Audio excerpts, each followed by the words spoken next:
আজকের ভিডিওতে হইতাছে আমি কিছু ইপিক জিনিস দেখাবো, দাঁড়াও দেখা যাক। এই যে আহারে আপু মারিস না মানে, ঠিক আছে, কারণ পুরো ভিডিওটাই নষ্ট হয়ে যাবো। আর আমি বুঝি না ইদানিং মনে কর যে শর্ট গান আছে না, শর্ট গানের পাওয়ার, চলো গাইজ আমরা একটা উড়া ধুরা লেভেলের একটা হেডশট দিয়ে দিছি। মানে ইদানিং আছে না, আমি দেখতেছি যে দুই গুলির যে শর্ট গানটা, এটা মনে করো যে এটার পাওয়ারটা একদম কম করে দিছে। মানে শর্ট রেঞ্জে যদি তুমি না খেলো তাইলে মনে করো যে এটাতে খেলতে অনেক বেশি কষ্ট হয়ে যায়। তোমাদের কার কাছে কিরকম মতামত জানায়ও।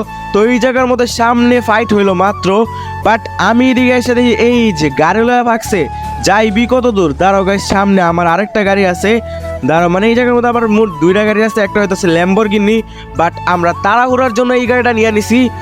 তো দাঁড়াও দেখা যাক, আর পিছন পিছন যাওয়া যাক। ভাইয়া তোরা কই?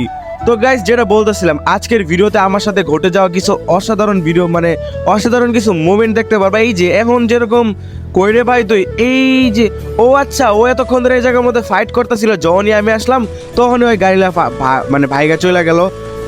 পারলাম না গাইস, আমরা অনেক চেষ্টা করলাম অনেক গুলি করার, বাট কাম হইলো না। তো এই জায়গার মধ্যে মানে বুঝতেছি না, ও জীবনেও তো আমার সাথে পারবো না, কারণ আমি হইতেছি এটা গাড়িটার নাম আমার মনে নাই, আর ও চালাইতেছে জিপ গাড়ি। তো জিপ গাড়ি দিয়ে তো জীবনে আমার আগে যেতে পারবো না। বাদ বাকি আমরা চেষ্টা করবো, কি বলা যায় না গাইজ, এটা আসলে দেখা যাক।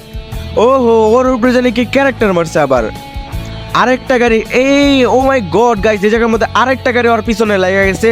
তো আমরা একটু চালাকি কইরা মনে কর যে পিছন পিছন থাকি, হ্যাঁ, কারণ সামনে গেলে যদি মইরা চাই, তো এই জন্য আমরা একটু দাঁড়াও, ওই তো এই দিক দিয়ে আসবো, কারণ জোন এই দিক দিয়ে আসতেছে।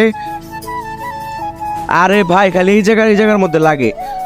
সামনে মেবি আরো এনিমি আছে, আমি বুঝতেছি না সামনে চলতেছে আসলে কি, মানে পুরো একটা গোজামিল ব্যাপার। এই যে একটা পোলা এই জায়গার মধ্যে, ও আচ্ছা ওর মেবি নেট নাই, দাঁড়াও গাইজ, এই যে একটা সুযোগ। চলো গাইজ, আমরা এই জায়গার মধ্যে একটা ফ্রি কিল পাই গেছি। বাদ বাকি ফ্রি কিল পায় তো লাভ নাই, কারণ এই জায়গার মধ্যে ভাই রে ভাই সবগুলো আমার পিছনে লাগছে। এখন আমার করণীয় একটাই, দাঁড়াও ওর আগে ফাটায় নেই। কি রে ভাই, গাড়ি ফাটে না কেন? হোয়াট দ্য হেল ম্যান, মানে গাড়ির উপরে আমি এত ড্যামেজ দিলাম, তারপর গাড়িটা ফাটতেছে না। সমস্যা না গেছে, আমরা ড্যামেজ। ওরে ভাই সাহেব, এই গাড়ির মধ্যে কি গন্ডারের চামড়া লাগাইছে নাকি? মানে এতগুলা ঘুরি গলা। ওরে কিরে ভাই, খালি গাড়ি চালায়। চলো গাইস, আমরা এটা মেরে দেই।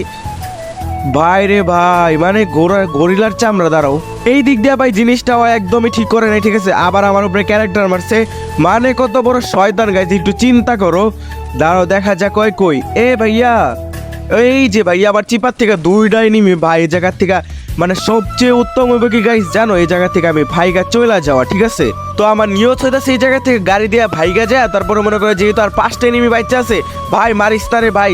কি রে ভাই, ওরা বোমটা মার, আল্লাহ বোম মারছে, আমার গাড়ি ফাইটটা গেছে, মানে বোমটা আমার গাড়ির উপরে পড়ছে। তো তাড়াতাড়ি আমরা না না না না না, এই শয়তান এই জায়গা থেকে মারতাছে। না না ভাই, মারিস না। কি রে ভাই, এই জায়গায় বাইরে হয় না, আল্লাহ আমার পুরো লাইফ খাইয়া দিছে, ভুলে ভালে মনে হয় হেডশট মারা দিছে। আর আমি বুঝলাম না MP40 এত রিকোয়েল করতেছে কেন। চলো গাইস, আমাদের ভিডিও ছিল এই পর্যন্তই। যদি ভিডিওটা ভালো লাগে সবাই চ্যানেলটা সাবস্ক্রাইব করে দিও, আর ভিডিও ভালো লাগলে একটা লাইক করে দিও। দেখা হচ্ছে পরবর্তী কোনো ভিডিওতে, ততক্ষণের জন্য ভালো থাকো, সুস্থ থাকো, আল্লাহ হাফেজ।